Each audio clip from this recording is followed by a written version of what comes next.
Ladies and gentlemen, welcome again to another edition of the Straub Sports Show, bringing it to you again on Tuesday so we can go over our exclusive Straub Sports Show review. And yes, you already know, Pops, it is time to go. We are live at the MGM Grand. No, from my bedroom and your in yours.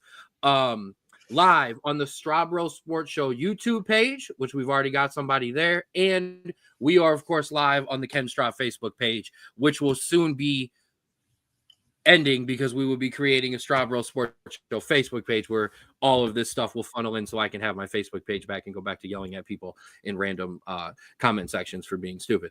But yes, Daniel's in here with us. You already know. What's up, Daniel? But where can you find us? If you aren't watching us quite yet, boom, pull out your phone. If you're watching it on the TV and click that QR code. I'm doing good, by the way. I'm doing great. Hold on. We got something for this. Thank you. Okay. Straub Sports Show. Big bro here. Rocking with you. Little bro. How we doing? I'm doing good. I was gonna let it roll. I just thought it was funny. But I do have a note. I'm done with winter. We're good. We can move on. It was in the negatives this morning when I woke up. It currently feels like 8. I'm done. It's snowing. It's gonna be a disaster to leave for work tomorrow. I'm done. I am good. I get up like 2 hours before you. I ain't even trying to hear you right now about cold. What up, Nady? Rocking with us while he's working on that overtime. Slaving to the man right now. What up, Nady? But yes, listen, I'm with you, man. It was the single digits on the clock, or single digits on the temperature gauge this morning when I was out there at 6. Trust me, it's not pretty out there. And man, listen, send this precipitation out to that West Coast because they can use it right now. All our thoughts and positive vibes still with our people down there out in California. Man, so the people in North Carolina, the people in Hawaii, the people in Texas. I mean, it's a mess all over the place. So all that going on. But yes, welcome to another edition of the Straub Sports Show. Where can you find the Straub Sports Show? Now that I'm back on track, QR code will take you right to the Straub Sports Show YouTube page, your one-stop shop for everything Straub. Our interviews with Joshua Cribbs, all of my sit-down interviews with the Falls Rapids, mine and Andrew's post-game interviews with the coaching staff and the players of Akron City FC. Shout out to my guy, Nick. We're going to be having Nick and Evan on as soon as we get done with this football season so we can start talking about some Akron City FC because they got a big season coming up too. But you can find us everywhere on Twitter at Straub Sports, on TikTok for a couple more days. What is it? Today the last day? No, to the 19th, apparently. We have to save our TikTok at the SBSS. Make sure you go check it out. There's really good stuff there that we won't lose forever, but yeah, we will definitely be missing it. Check out a red note page. Right. We'll do whatever we got to do. Check out the Instagram, Straub Sports Show, and the Spotify, the Straub Sports Show. Spotify not yet updated. But hey, y'all know how I get down. But make sure you check out everything else. And don't forget, we are the official broadcast team of the Falls Rapids. Shout out to my guy, Daniel, owner of the Falls Rapids and friend of the show and friend of mine. Make sure you follow the Falls Rapids on Facebook, the Falls Rapids. Just give them a like. I already bombarded my friends list with all of those pages. So we got a lot of support going for the Rapids. And if you're on Instagram, official Rapids, make sure you follow them there. That preseason schedule is coming up quickly. We have our next indoor practice / media day, February 7th. So that's going to be big, huge for us. I'm going to be sitting down with as many players as possible. I've already told Daniel we're going to hold up practice because I got to talk to guys. I got to get some interviews in the bank. I got to redo some ones because a couple of them didn't go so well with the audio. And yeah, the Straub Sports Show being shared over 25 pages all across Facebook. Shout out to Daniel who takes care of that for us. Invaluable part of our show behind the scenes. We couldn't do this without the support of those guys, or not those guys, that man right there holding it up. Make sure when you go to that YouTube page or my Instagram page, you check out those interviews. I'm going to have an updated one with Daniel going up soon, too. I was able to sit down with him at the last practice, kind of go over some of the things he's been doing, basically all the stuff that he's been doing in the community. We don't need to talk business. We're going to talk about charity, and we're going to talk about community because that's one of the biggest parts of the Rapids. So look out for that. That'll be coming soon. And another player interview will be dropping tomorrow. Boom, boom. Now that I do Tuesday shows, I can't do Tuesday Rapids interviews, so that'll be a Wednesday now. So you'll get a Tuesday show, you get a Rapids interview on Wednesday, and then another show on Thursday. Rapid Wednesdays, baby. Rapid Wednesdays, baby. Keeping it rolling. If I could, there we go. Make sure you check out my guy Austin at Create Your Own Wave Apparel. Follow them on Instagram, Create Your Own Wave 2021, and get your apparel. CYOWapparel.myshopify.com. Daniel needs to throw the Rapids Shopify in there as well until I get the graphic updated. And certainly, last but not least, my girl Paula, Schmoopy Sweets and Treats. Make sure you look them up on Facebook and follow them. That is where you slide into the DMs and put your orders in for Valentine's Day. Show's derailed. Make sure you get those cheesecake orders in, cookies and cupcakes, all of the above. Get a little bit of each, and make sure you still got time. You still got a little bit of time, but make sure you get those. Make sure you get all of those orders in. I do believe first week, maybe second week of February, because I'm gonna tell you right now, you don't get those orders, you're getting ghosted. Okay, she's leaving you on read. Okay, she's not responding to your DMs. Okay, and all of a sudden your page isn't on her Tinder no more. It's over. All right, so don't mess this Valentine's Day up. Make sure you get those orders in. And if you're married, treat your wife right. Okay, treat your wife right. Get her some Schmoopy Sweets and Treats and delivered to your door. All right, shout out to my girl Paula. Make sure you get those orders in. And while you're there, order another cheesecake anyways. Why not? Why not? Next week, I have a brand new menu to update on this page. It'll be the full menu going forward. We will still give a big shout out to the Valentine's Day menu and any of our special menus, but we're definitely going to get that in. And yes, you see that right there? Nathan, you better still be watching. You better order your wife, who just jumped into our comment section, some Schmoopy Sweets and Treats, and order her that, what is it? That chocolate. Oh, I'm sorry. The red velvet cheesecake. Oh, no, this one right here. This is what I'm looking for. Although I'm not going to lie, Nate can make a good cheesecake. This is no disrespect to Paula. This is more ups to my cousin, who's a great baker in himself. But that's enough of this stuff. Shout out to everybody who rocks with us. We will definitely be giving them some more shout outs as the rest of the show goes on. And with that being said, Straub, see, she agrees. She agrees. She agrees on both. Order her some Schmoopy Sweets and Treats and make her a cake. Make her a cheesecake too. All right. There's never enough sweets to go around on Valentine's Day. But with that being said, Straub, it's Tuesday, which means it is time to review the sports world. And let's start with some breaking news on the top of the show that I was going to try to avoid. Okay. Never. Pops is right, by the way. If you don't have a significant other, get yourself some. Although you better be getting some Teresa some. Pops. And then yes, yeah, Nate, you're on the spot. But some news, I'm still trying to avoid the news. Some news that I was going to try to avoid till Thursday. That's not possible. We've got to talk about it off the top of the show. And that is the Dallas Cowboys have failed to reach terms with head coach Mike McCarthy, parting ways. I guess we'll start with that part. Your thoughts? My thoughts. This is going to be a you segment, but I'll give my 2 cents. I don't know. I obviously saw Mike McCarthy as a head coach that maybe didn't get the fairest of shakes in Dallas in terms of injuries and in terms of just, maybe some bad luck. But do I believe that he was the right coach to maybe take this team further?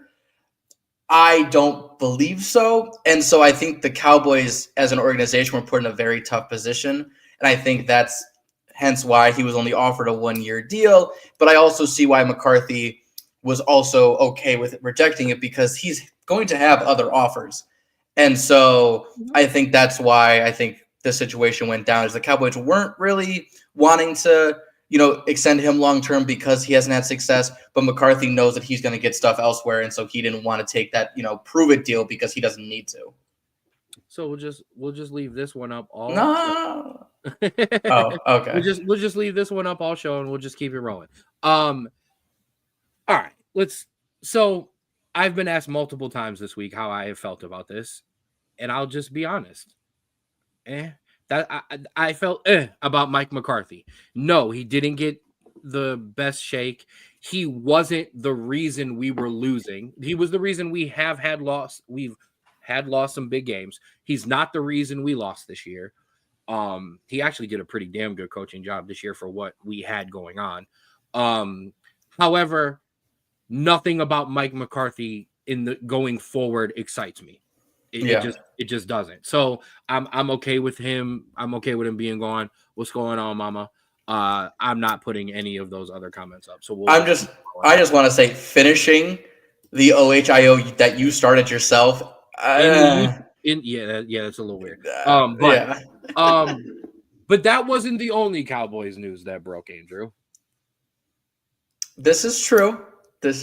Ken. I want you to say this news. I want you to go through with this. So as of last night, after the coaching change was made, Jerry Jones reached out to none other than Deion Sanders to talk about potentially taking the head coach job for the Dallas Cowboys. And I am about to break some news here on the show. I have exclusive audio of Jerry Jones and Deion Sanders conversation. Are you ready? It went just something like this. Bring, bring, bring. Hello? Hey, Deion, this is Jerry. What's going on, Jerry? This is Deion. You want to be the head coach of the Dallas Cowboys? You know what, Jerry? That's a really great offer, but if I'm going to come there, we're going to have to start over at the quarterback position. We're going to have to revamp this roster, and we're going to have to bring some discipline into the locker room. All right, Deion, I'll get back to you. Now, Adam Schefter texted Deion last night or whatever night and asked him about it, and Deion's response was, I don't know what's next. Schefter asked him what's next. Deion said, I don't know what's next. Then proceeded to talk about how much he loved Boulder and the program he's building and his recruits and his coaches and everything like that. But it shows, number one, that a conversation was for sure had. And it also sounds like another conversation is coming. And if you want my opinion on this, F it. Full circus, baby. Let's go. Let's go. My buddy Nick, who's a Browns fan, already said, we'll trade you the 2 pick for the 10 and some extra draft picks, and you can just go get Shador, and we can just do this whole effing thing. Let's go. I love it. I jokingly was all in on the Deion train earlier in the year. Why? We're a mess. Why not? Why not? Because you don't want to hate. Don't tell me what I don't want. Deion Sanders. And that's exactly what would happen if you try to thrust this man who, is doing a great job in college, thrust him into an NFL head coaching position so soon. I disagree, because the last time I hated a Dallas Cowboys coach was the Clapper. Whatever. Jason Garrett. Yeah, Jason Garrett. Because he was just awful, and he sucked in 2-minute situations, and when he had a great offensive line in a running game, he made Tony Romo throw the ball 47,000 times a game. So that's why I hated Jason Garrett. I don't hate Mike McCarthy. It's not Mike McCarthy's fault. It's Jerry's fault and these players' fault. So man, listen, you're lucky I don't have my Coach Prime glasses. All right, you're not gonna make me hate Coach Prime. It's not gonna happen. You're not going to make me hate Deion Sanders. He did too much for that franchise, okay, to come in and help us get over the hump that was San Francisco, like a paid assassin, for me to be upset about Deion Sanders in any way. All right. So that's all the news I got. You got any news? No, not really. All right, let's get rolling into this into some fun stuff. Your Straub bruh of the week. It's time to give somebody a backhand right upside the back of the head, because what were you doing this week? And I don't mean to continue to talk about the Cowboys, but I'm going to go first. Jerry Jones, what the are you doing? And here's why I ask. You denied the Bears' request to talk to Mike McCarthy. Why? To flex? So you could say no? So you could show up to the owners' meetings and whenever month they have them and be like, yeah, you didn't get to talk to my coach. What the hell was the point? So you could disrespect Mike McCarthy with the 1-year offer, knowing he wasn't going to take it anyways? Like, what are we doing? What are we doing? That's one. Yeah, that's number one. Number Well, the two, worst part, I will say the worst part though yeah, also is that you waited so long that now you cannot negotiate or have interviews with coordinators that are in the playoffs now. yeah. And so you lost weeks of interview and time to actually get a rapport. And so now Because you're going to he have to wants try to get he somebody wants else. Dion. And if he doesn't, and if he's not, if Dion doesn't accept, he'll call Saban. And if Saban don't accept, he'll find the dollar clause in Bill Belichick's contract to get him out of North Carolina. Whatever, Jerry. And my last one, and I'm just gonna keep this short and sweet. To all of the people who are on social media right now who continue to laugh and make fun of anyone in California whose house is burned down, there is a special place in hell for you. And that's all I got to say on that one. Fair enough. All right, your turn. All right. Yeah. So listen, we're not getting any happier in these parts. No. No. So my Straub bro of the week, and I'm not going to mention their name because that is basically what this is for. It's for them to get attention and get their name out there because that's what it's come to at this point. A person has been arrested on a felony charge for stalking WNBA star Caitlin Clark, basically posting, following her team, following the team, and basically insinuating sexual acts. Not great. Sexual acts. Awful human being. And today in court, they decided to act up, continuously interrupt the judge, have smarky responses, just an absolute garbage of a human being. And so I hope that because of these antics, they throw the absolute book at them and they will not see the light of day for at least a little while because it's unacceptable. And this isn't the first time this year. A man was arrested for stalking UConn guard Paige Buckners as well. You're sick. You need help. I'll at least say that because that's clear. You something wrong with you. You need help, and yeah, it's just awful. I feel for these ladies, these women. They're not, I feel, and as much as we like to, we can make fun and we can have fun with sports and stuff like that. At the end of the day, yes, there's violence all around, but you and me as men don't necessarily know what it's like to constantly have to look over your shoulder because you just don't know what the hell is coming behind you. So shout out to Caitlin for getting in front of this and being active and going after and pressing charges and you know what I'm and not letting this go away and not letting this slide. So yeah, throw the book at him.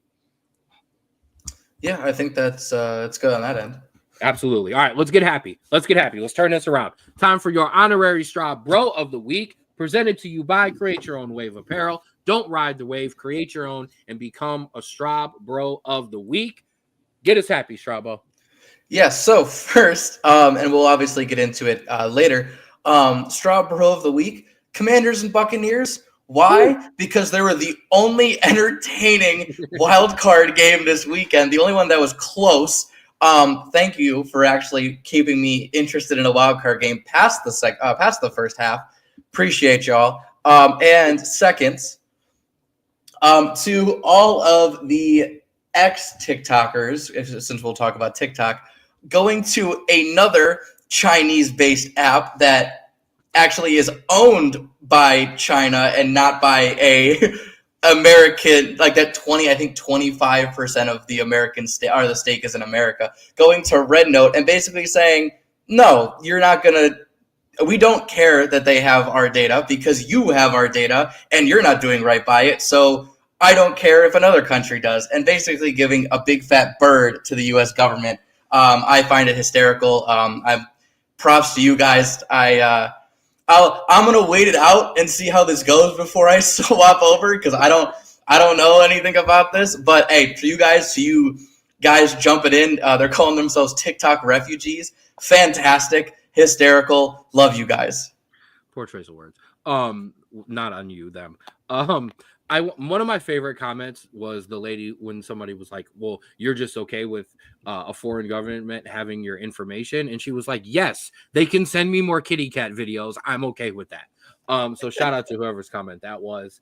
I've also never had TikTok give me an ad based on something that I've said out loud in a conversation. I have for some other social media apps that I won't mention, but the one that we're currently live on. But that's okay. Yes. We'll let that slide. Yeah, I save the TikTok. Like it's ridiculous. And no, I'm old. I am not. You got me to make the TikTok, okay, which I was okay with, and I participated and I've made some. I'm not. The next one's on you. Okay, I'm not. Fair I'm enough. not joining another.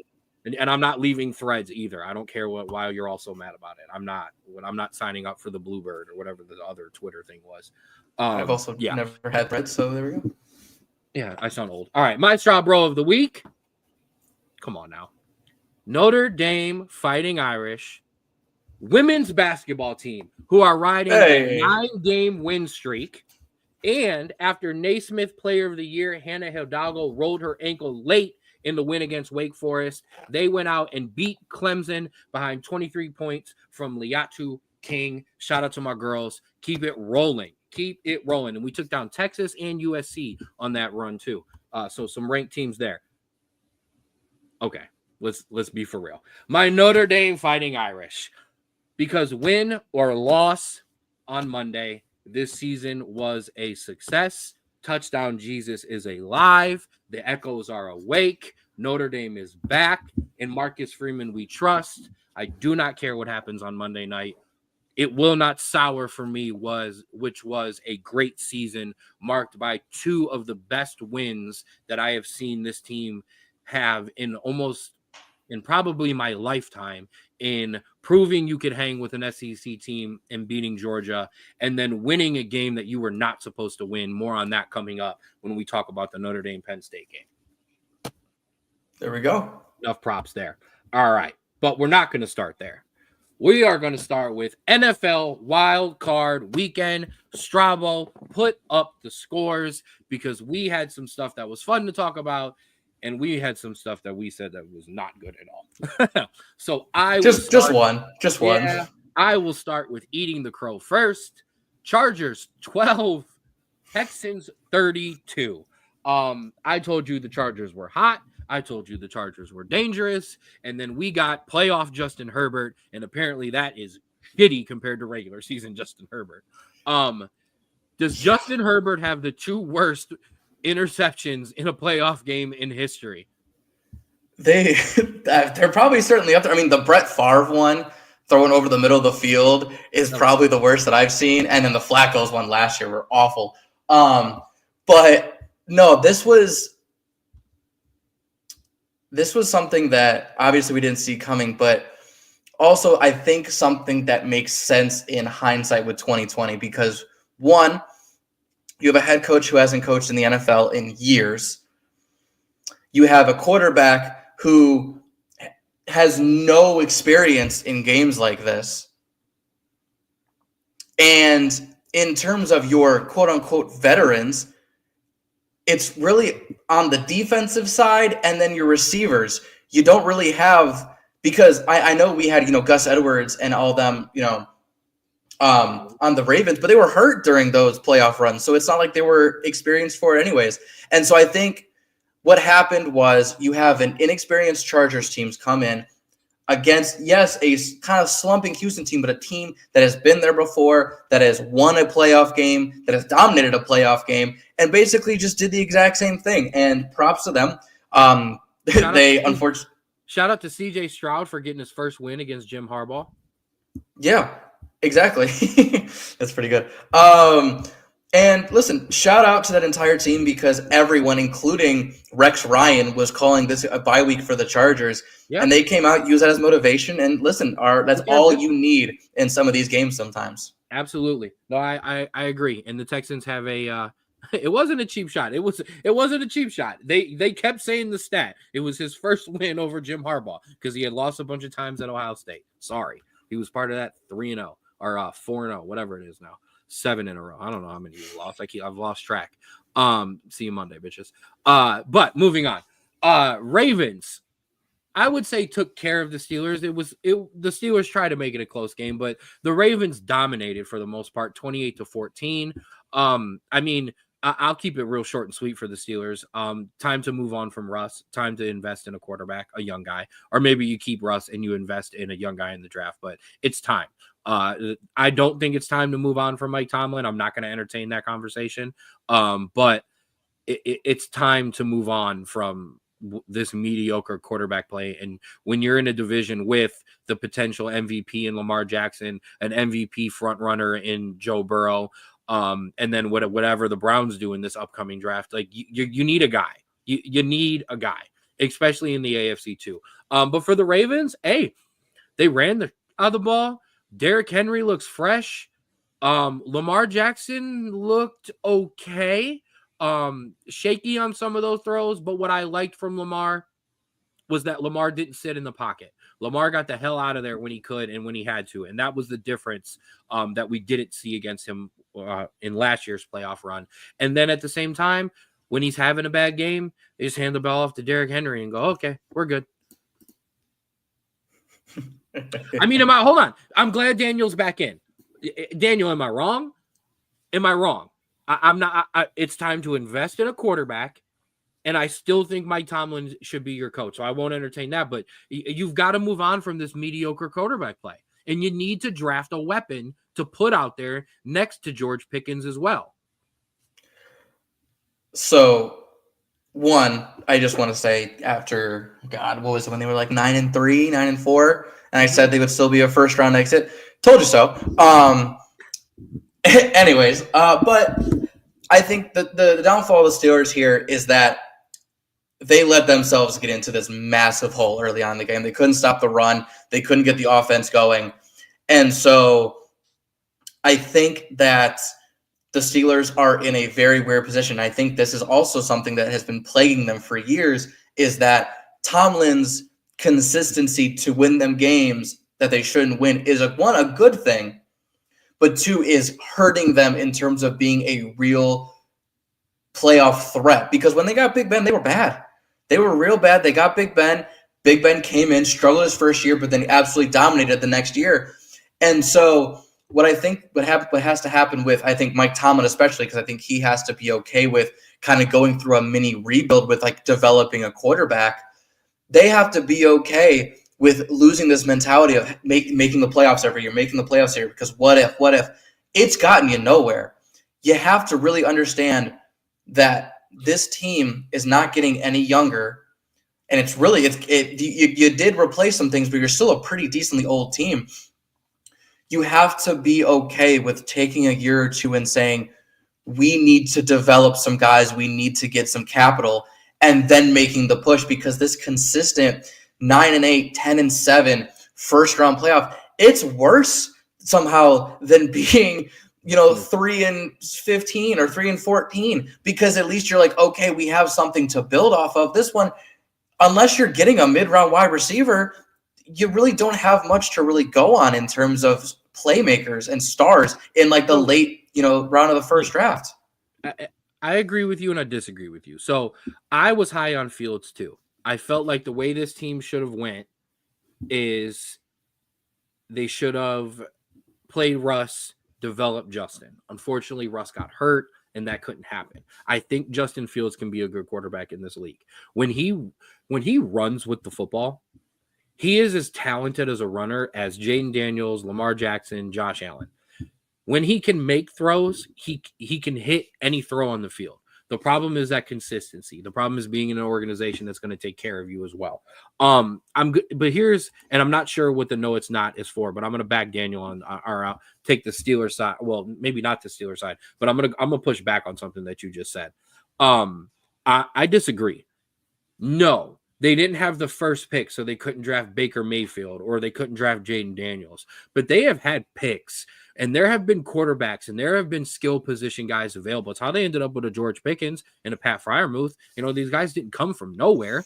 Freiermuth, yes, but Pickens didn't come from nowhere. He's a wide receiver drafted out of Alabama. But I think that's my point. But hold on. So there has been quarterbacks that they could have drafted and invested in, and they have chosen not to because we're hanging on for the end of Big Ben when we shouldn't have. We're going to try this Mason Rudolph thing. We're going to try the Mitch Trubisky thing. Oh, now we're going to go with the journeyman and try to give Russ his last chance, or do this thing with Justin Fields. All that time, you could have drafted You could have drafted any of these guys who have been drafted in the second round and on. You've had picks, so I don't want to hear that. I kind of I know what I'm. You know, I get what you're saying. Like, okay, we're not 3-14. We don't have the first pick. We can't take Shador. Okay, well, in this draft, it's Shador, Cam Ward, and then all of these other guys who could be drafted in round 3 through whatever. You've had an opportunity to take one of those guys, and you've passed on it consistently because you think you're building this team. So they could have transitioned at any point and said, all right, we're going to take this guy to put behind Big Ben. Yeah. So also, I want to go on this one. You're not going to go 3-14 every year, and because of my second point, and this is a shot at my team. You're not the Browns. You hit on your draft picks. Like, if we're talking about it, you had a string of like 4 years in a row where you picked a wide receiver in the third round that was going to be like a Pro Bowl, that. So I get that, but I get that point. That's where we agree. That's where we agree. They could have taken one of these guys in the third or fourth round. They're an organization that hits on draft picks. So if the issue is the quarterback, if the Steelers take Jackson Dart this year, I'd be like, oh shit. Hell, we knew Kenny Pickett was mid, and because the Steelers took him, we were like, oh shit. They're gonna turn this guy into a guy? Is this gonna be a guy? That's how much confidence we have in their drafting ability, like you just talked about.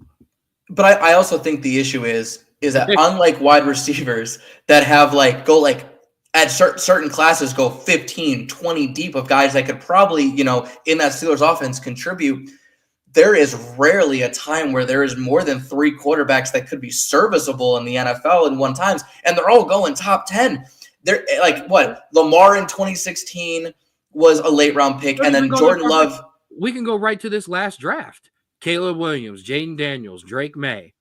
But right there, JJ McCarthy. They don't leave the top 15. And I think that's the issue is you only get a Jordan Love or a Lamar Jackson slip into the 20s every 4 or 5 years, maybe. And so you have to really be okay and be like, this is our guy. And even Lamar took a year behind Flacco to really get under his wings, the throwing and everything. Love went that behind Rodgers.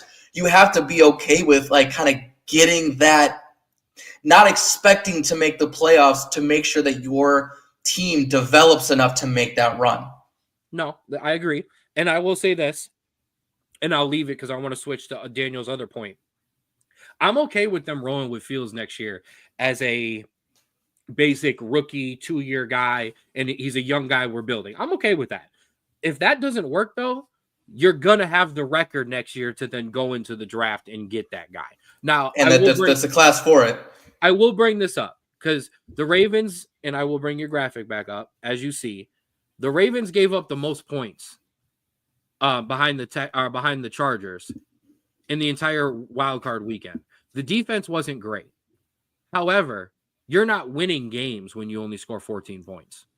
No. And also, the Ravens have been doing that to everyone this year. I think they're the first in point differential. Yeah. And so that's what the Ravens do. And I will also give Daniel his due here. The Steelers had a grueling second half of the season. We talked about that. That was going to be the hardest thing on them. They had a very easy schedule early on, and then the second half of the year was tough as hell. So yeah, that did not give them any favors at all. And I think this is a good point though. How many guys are willing to sit their rookie year to build their skill set, especially nowadays when these guys are coming out pretty much ready to go, which is why I say, yeah, they've had a chance. Now, when I'm talking about they've had a chance to draft guys, they had plenty of chances during Big Ben's last 3 years to get one of those guys that they could have tried to develop. That's gone now. Those years of doing that are gone unless you are taking a guy like a Jackson Dart in the late deep rounds. Like those guys are not going to sit anymore. However, if you're running this Justin Fields thing, like I said, next year and it doesn't work, you'll be in line to grab one of those guys at the top end of the draft in 2 years. Also, if there's a coach that's going to say, hey, you're sitting and you're going to learn, and you go, yes, coach. Okay, coach, it's Mike Tomlin. And I agree with there. And I'll push back on this, Daniel, because I had your back on a lot of this. The situation of you playing those tough games towards the end of the year, I mean, Washington had to win every game to get in, their last 6 games to get into the playoffs, and they won every one. So I don't think if we flipped your schedule and you were on a 6-game winning streak, I still don't think come playoff time that would have worked yesterday or on Saturday. I still think it may have been a closer game, but I still don't think they would have won. Not with the way Derrick Henry was running the ball and not the way that defense has looked. Because unfortunately, even during the win streak, there was some slip ups in the defense. The offense actually had gotten rolling too. So that doesn't help here. But that's enough with the Steelers. Too much talking about just one team. But we'll move into Sunday. Ken's bonehead upset pick of the year, and so was a lot of other people's. The Broncos came out and took a 7-0 lead, and then the Bills put up 31 straight. Yeah, that was I will say it, like a lot of these games, it was very much a slow build. A lot of these teams didn't jump out right away. Like, I don't think any of these, other than the Rams, I don't think any of these teams really like jumped out. But the Bills just hit you with wave after wave, and it just wears you down. And that, I think that's what happened here, is that they couldn't get anything going on offense. And man, Josh Allen and that entire offense just keeps hitting you and hitting you and hitting you. They don't stop. And it's not the biggest names in the world that he's throwing to, or even handing the ball off to, but they just get it done. I mean, Cook looks great. I mean, I'm going to give him all the credit in the world, but Cook looks amazing, but it doesn't matter. Yeah, and also I want to say he broke a record that he probably is happy that he broke. He broke the single season running back touchdown record, beating out O.J. Simpson. Hey, ooh. So glad to clear that off the record book. Yep. That's probably a good one. And shout out to Morgan. I appreciate you rocking with us this week. Broncos Nation, right on home. Josh Allen is my MVP. Bill's looking good. We will get to, when we talk Thursday, we will talk about what's coming up next. But I'm going to disagree with Drew because he said that other than the Rams, no other team kind of stood out. I'm going to give the Eagles some credit because I didn't say stood out. I didn't say they didn't stand out. I just said they didn't. Nobody other than the Rams got rolling as quickly. It took time. That's kind of what I mean. Got you. Actually, I'm going to address this. Allen will not win a ring as long as Mahomes and Jackson exist in the league. I don't know. We'll see. This is the year to do it. This is the year to do it. We'll see with Lamar, but Mahomes, listen, nobody wants that guy with the ball in the fourth quarter. Josh Allen knows all too well. He has nightmares about it. But if the Bills are going to do it, this has to be the year that they have to do it because this team's going to start falling apart money-wise in a couple of years as well. But the Eagles came out and punched the Green Bay Packers right in the mouth from the opening possession on, even though that was Packers ball on the fumble, but we'll let that slide. I don't think it really would have mattered. But Eagles 22, Packers 10. The Eagles reading books on the sideline, ruining parlays by not running out touchdown or running into the end zone with touchdowns. All that set aside, did the Eagles impress you? No, but I think that's the scary part is that one, they came off a week where they rested their players. And so the players kind of had to get back into playing shape. Like and two, it took them until like the third or fourth quarter to really do anything, and they still shut down the Packers offense. And so the fact that they didn't impress me, I think scares me more. If they came out gangbusters, you'd be like, okay, we know this is how the Eagles are. But the fact they can get better and they still shut down the Packers like this, that's scary. Yeah, Packers dealing with a lot of injuries, a lot on offense. Top 2 receivers, and then a third one went down during the game. It was, It's also good to point out that this year, Jordan Love is 0-6 against the top teams in the NFL. Your Detroit Lions, your Minnesota Vikings, the Eagles, and just, and Saquon Barkley ruined Mama's parlay, and there you go. The Bucks, the only other team to blow Morgan's apart. I don't even want to talk about it. I hit a good one this week, our weekend. It was college basketball. Okay, so it had nothing to do with the NFL. So I don't even want to talk about that. But Eagles room to improve. However, when you can run the ball like that, man, and play defense like that, you're going to be tough to beat no matter what, especially when it gets cold and into these cold weather games. Speaking of the Buccaneers, Washington 23, Buccaneers 20. Much love to Baker touchdown maker. That's our guy. But that's not the story here. Jaden Daniels is him. Okay? We've talked about Jaden Daniels on this show for 2 years at least, because we talked about him all last year. We told you he was the Heisman winner very early on. He was outstanding, just flat out outstanding last year, and even was good at Arizona State before he transferred out and into LSU. There was just something different about him, and it shows because not only was he their leading rusher all year, on top of being their quarterback, he was their leading rusher in the game as well on Sunday. I want to say I will accept all the apologies for the disrespect that came Jaden Daniels' way during this season. I understand it was good to live in the moment and live in just like, the ability to feel like you want, a quarterback like Bo Nix to come up when, he's on the underdog streak. But no. Jaden Daniels is that guy. He is that guy. And here I will first of all, I'm going to fix the screen. I don't even know what happened there. Sorry everybody. Playing roulette here with the screens. The man is the is the NFL Rookie of the Year. I will give you that. I jumped on the Bo train. I hopped off. I was riding it. Jaden Daniels is that man. And I'm going to tell you this. It's hard because, obviously he plays for Washington. He plays in my division. I'm supposed to hate this man, and I can't. I love watching him play. It's going to be tough to make the playoffs in this division for the next 10 years with Jaden Daniels there, with the fact that the Eagles are, with Jalen Hurts. And with Drew Lock.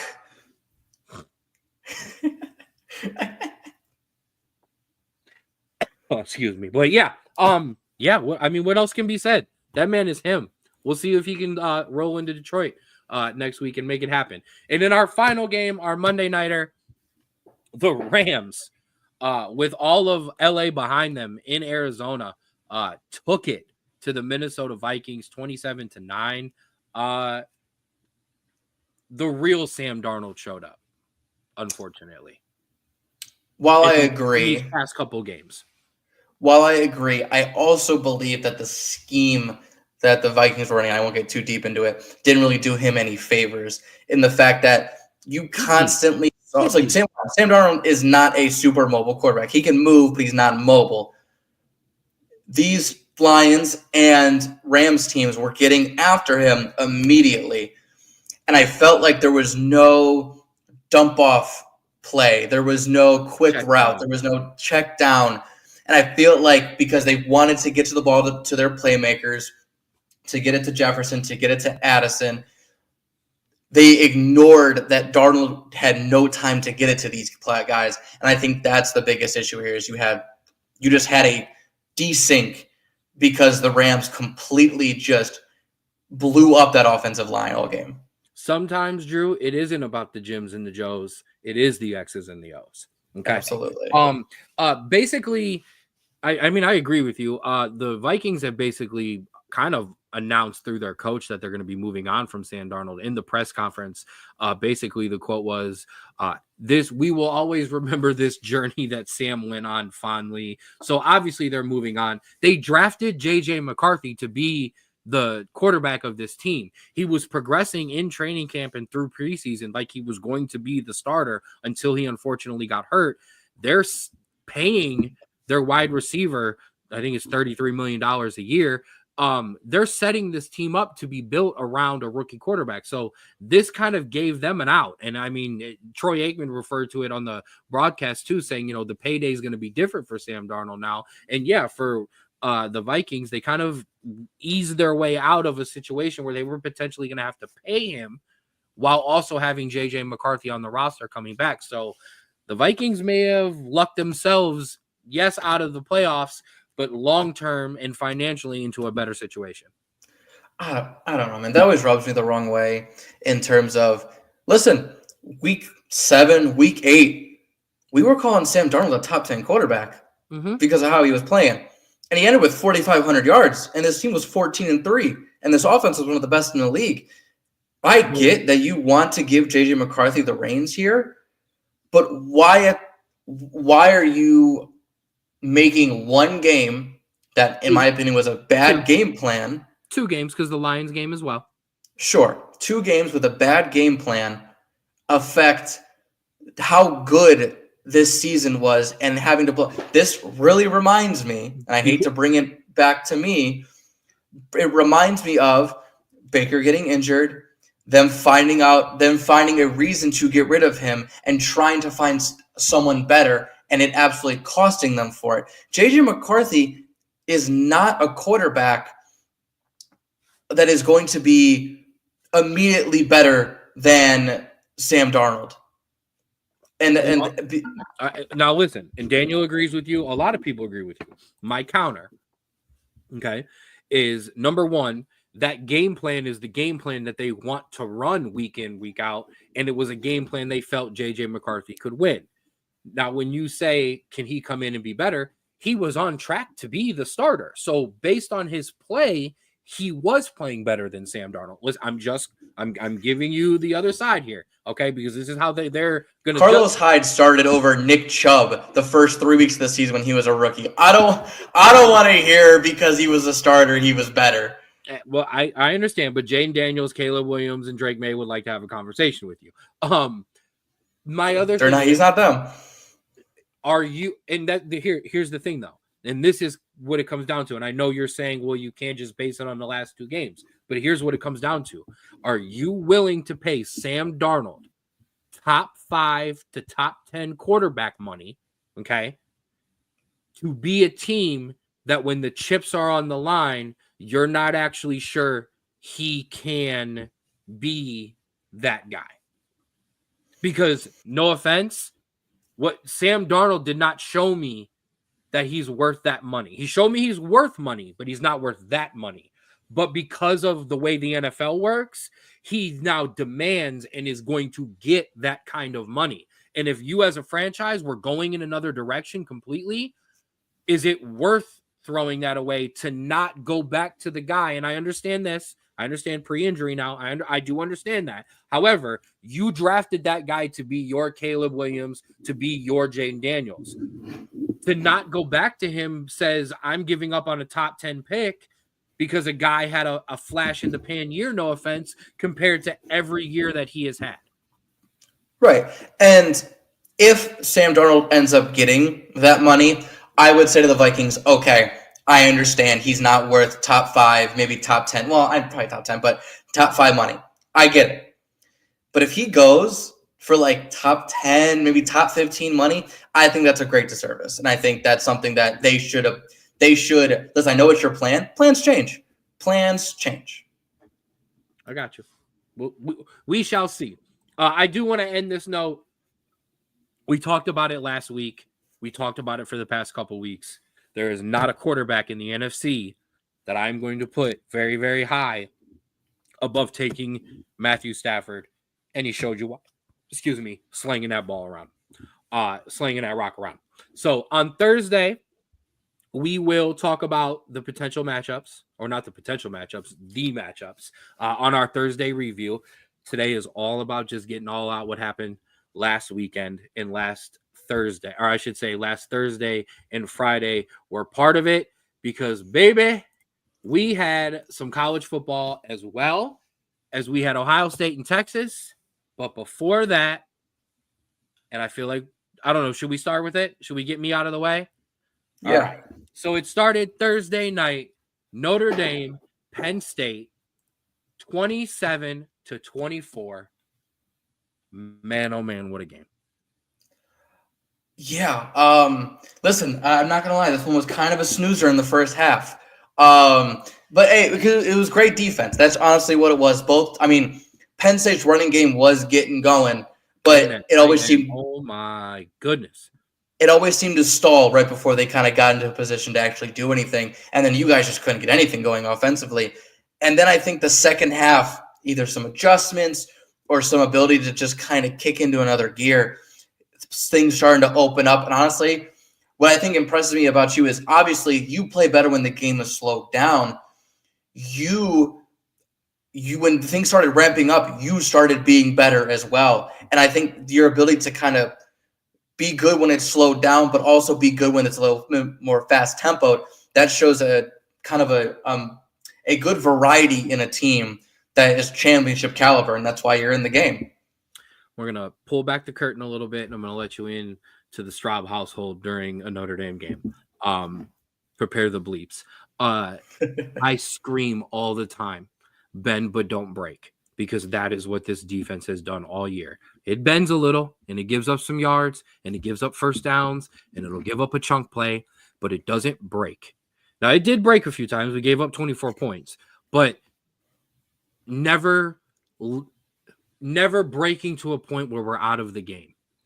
It was 10-0 at half. Riley Leonard goes down, has to go into the tent.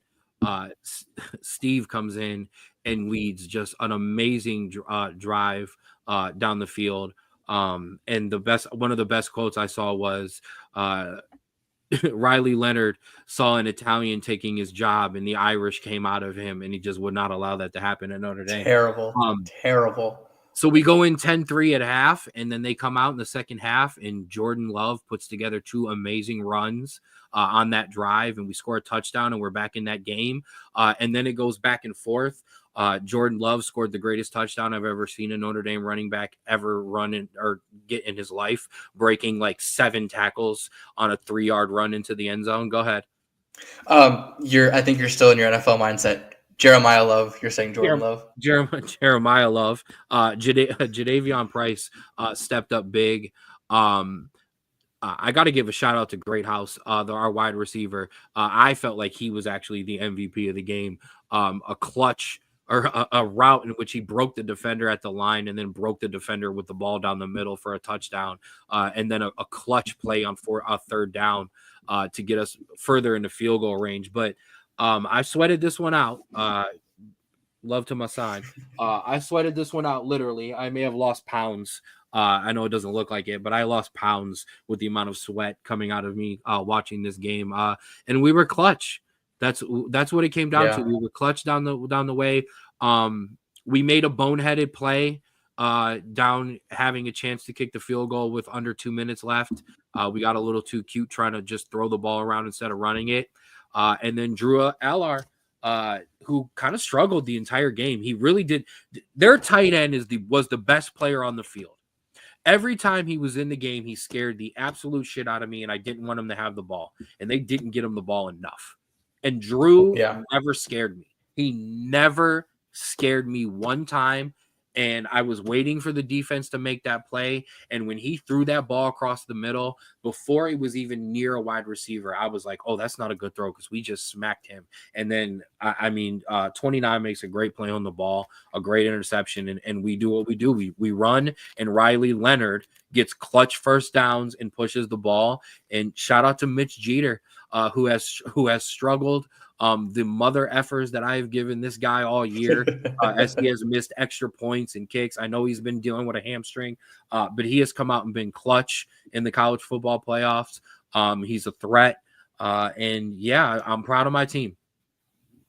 Hey, that's all you can be. And like you said earlier in the show. And yes, Andy would have loved it. Regardless of the outcome coming up on Monday, this is a team that you can be proud of. That you guys defied a lot of people's expectations, probably even your own somewhat. And you're able to kind of hang your hat on this success isn't temporary. It's not fleeting. This is a solid program that you can build. And I know, obviously, we've heard some inklings of Freeman in the NFL lately, but if Freeman, if he wins a national championship, he can go. He's goated. I'm just saying. He's goated. If Marcus Freeman, in my mind, Marcus Freeman, I think, would be better in a program like that right now, where the fans and the public just absolutely adore him. And I think it would be. I think that's the smartest idea for him. Yeah, I agree. I don't I pray he's not going anywhere. I don't think he's going anywhere. Just listen, we remember as Notre Dame fans the video of him coming into the locker room when he was announced as a coach, and just the way that locker room and that weight room exploded, and just showered him with love. So yeah, I'm proud of this team. Penn State. I mean, I'm gonna echo my brother's sentiment here. As usual, when the chips were on the line in a big game against a good team, you folded. Yeah, I mean, I can't say I'm not surprised because this team played a lot better this season than I thought they would.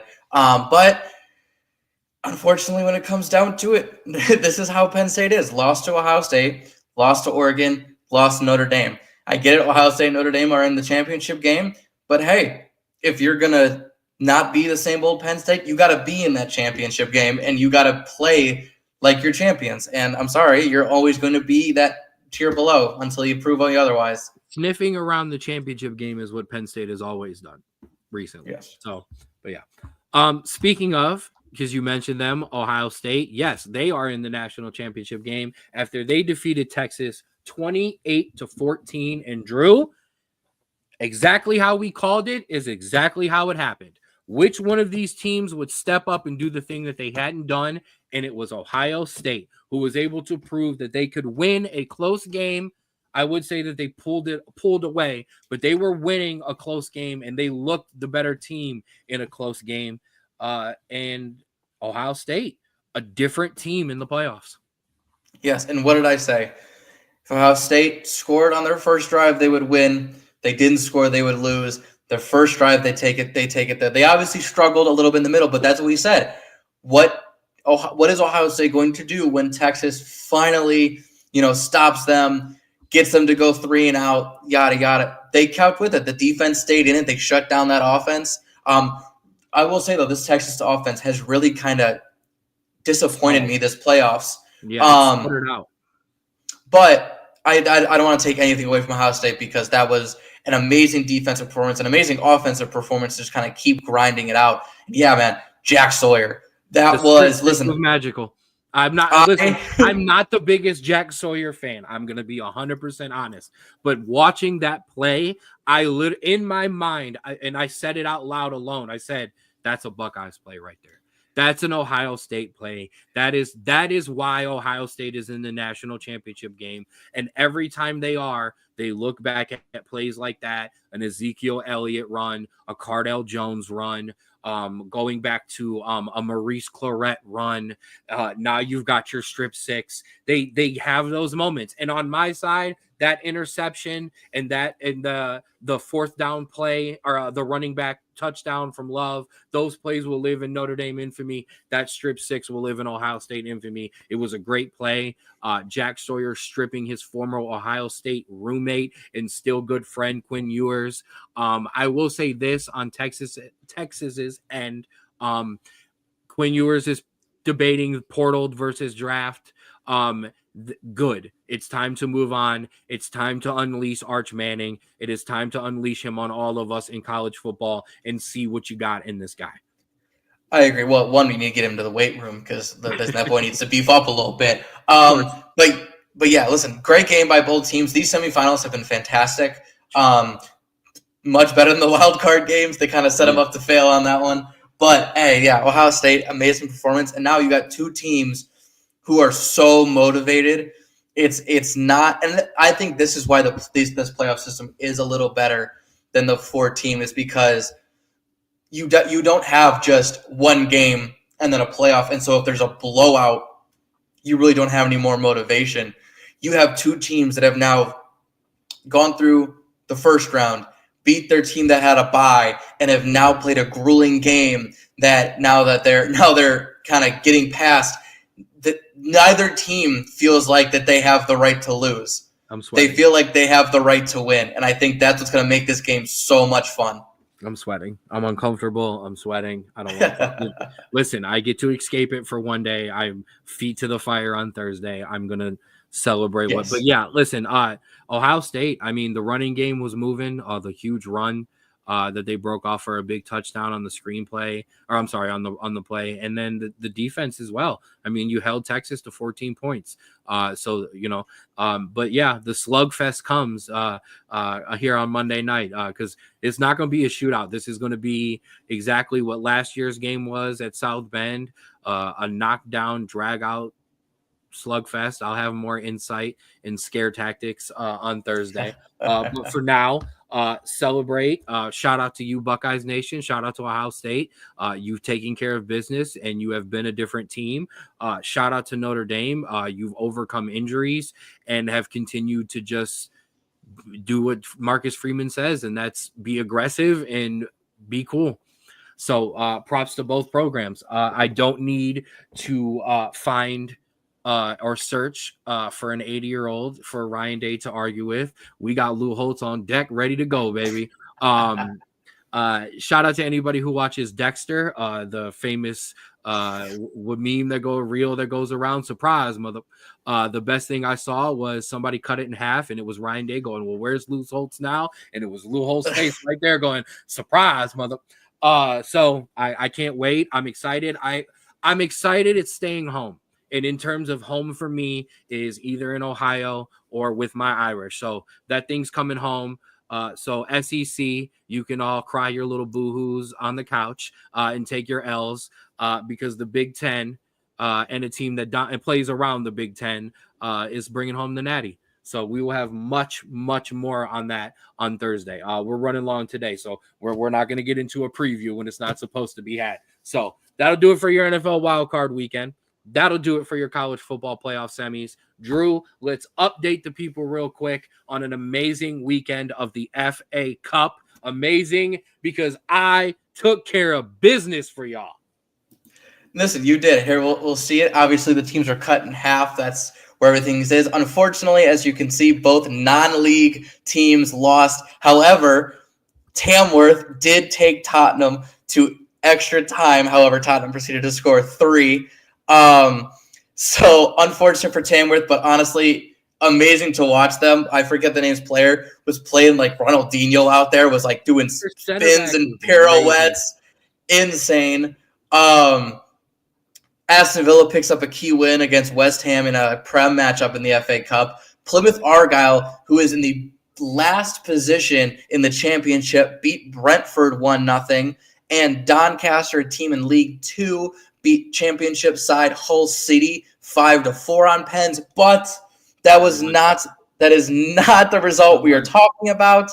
It is Manchester United taking on Arsenal with 10 men late in the game. It was some very shoddy refereeing and still beating them 5-3 on penalties. Ken, thank you first, but second, how do you feel? Oh, fuck yeah, baby. Sorry. That was my first one of the day.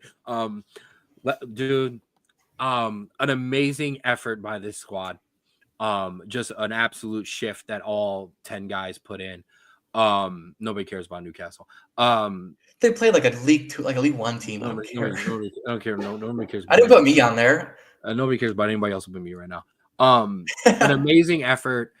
Shoddy refereeing isn't even the beginning of it.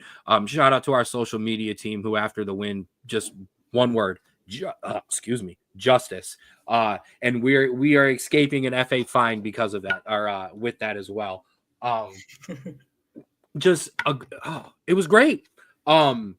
Shout out to Kai Havertz, who had his penalty saved in the game and then during the penalty kicks decided to go the same way as somebody who has taken them before. That's never a decision that I would go with personally. I'm going the other way, and I'm dying on that, but that's me. The best way I can describe this is there's a video that has surfaced, and I've commented on Threads with the official show, so you can check it out. There's a video of during a free kick towards the end of the game, we kick it into the box, Arsenal's keeper grabs it and starts to play it out for a counterattack. And all 10 guys sprint like it is the first minute of the game to get back on defense. And to give you kind of where they were on the field, Arsenal hit midfield with a 2-on-2 break. It ended up being 6 versus 3 by the time they got the ball to the box. So just this team is putting in an effort for Ruben Amorim that I have not seen before.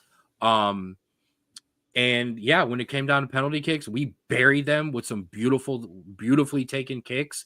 And Kai Havertz blew it. And that's all that really mattered. I will say this because the question was asked and I answered it. The question was asked to me on Threads. What is the difference? Why are these guys running like this? What is the difference? The difference is they're being held accountable.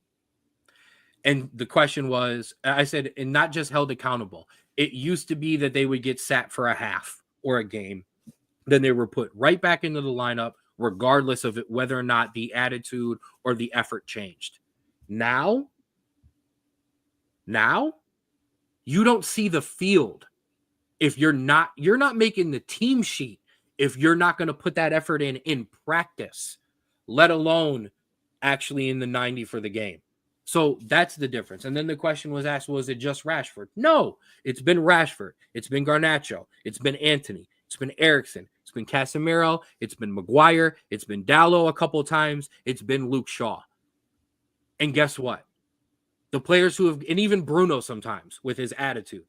And guess what? The players who have gotten it together, Bruno, Maguire, Dalot, are playing well. Harry Maguire was the player of the game in the Arsenal game. Fantastic. They're playing. The guys whose attitudes have not or are not fitting and willing to put in those shifts or can't anymore, Casemiro, Eriksen, or guys whose attitudes have not been good, Rashford, Garnacho, you're not playing. And now that Garnacho is bought back in and all reports have been he took the ass chewing the way it was supposed to be and he's put himself on the training pitch, he's back playing again. The guys who haven't, Marcus Rashford, you're not playing. And that's just what it is. And that's the difference between this Manchester United team and all of the Manchester United teams since Sir Alex Ferguson was the coach of this team. This team is finally bought in to the manager's direction. And that's what the difference is. Bring us another Big Six team this week, and I'll eat that asses up too. Unfortunately, and we'll talk about it now. You play Southampton, so get ready for a 1-1 draw. I can't believe at home. Normally, I would agree with that. I cannot believe this team with this momentum in the way they have. I cannot believe we're going to get a letdown against Southampton. I can't. I don't think so either. There are some good games this week. Obviously, some have already played. Liverpool and Nottingham Forest 1 versus 3 played today. We won't get into it. Arsenal versus Tottenham played tomorrow. 4th place Chelsea plays 7th place Bournemouth. And I think those are really your big games. So we'll talk about these results on Thursday. Nothing really crazy there. But listen, Liverpool, again, still the one to beat. So 6 points is it's not crazy, but when you get, into the late part of January, those points and those wins start adding up and kind of being bigger and bigger. So pretty exciting stuff. We won't spoil any of the games from today just in case you haven't caught up on results. We will take care of most of those on Thursday. So no, I agree with you there. That'll be a big conversation on Thursday as the points start to move around as we start to get into the deeper second half of the deeper second half of this EPL season. That'll do it for the footy, but that doesn't mean the show is over because it's Tuesday, and every Tuesday we'll have the longest and best running American segment in the history of podcast. It is time for Americans Abroad. Drew, bring us home. We have so much today.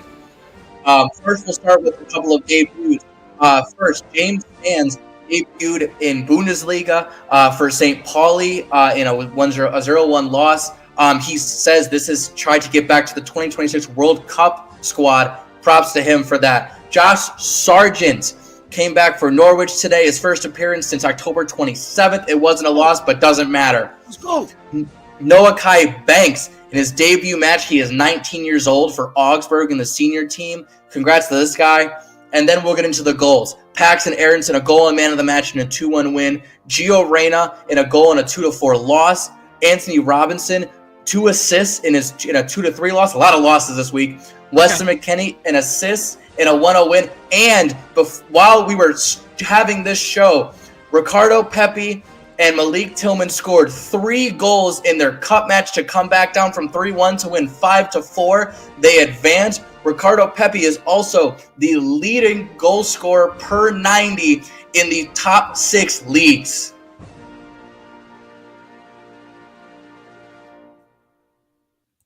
That is a bleeping mic drop on Americans abroad. Let's go. Hey, listen, not a lot of wins, but we don't care.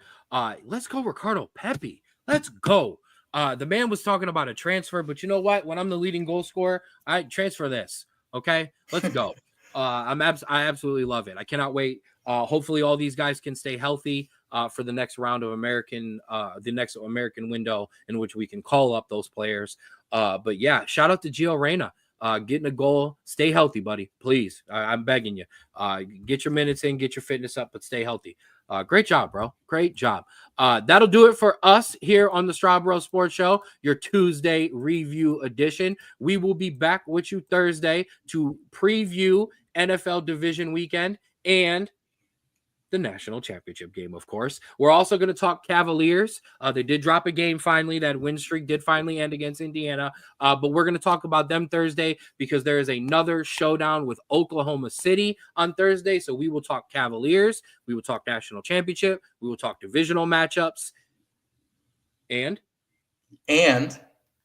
there are 2 U.S. men's national team games coming up, and we will do a small preview on them.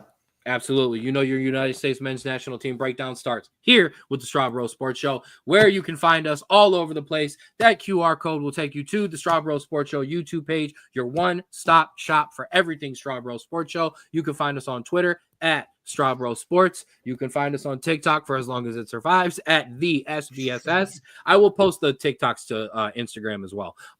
Follow us on our Instagram page, Straub Sports Show, and the Spotify, the Straub Sports Show. Big shout out to the Falls Rapids. Daniel's been rocking with us. Morgan was in with us this week. Shout out to our guys who be rocking with us. We are the official broadcast team of the Falls Rapids. Make sure you spread that wave. Follow and like the Falls Rapids Facebook page and follow that Instagram page, Official Rapids, as well, alongside us.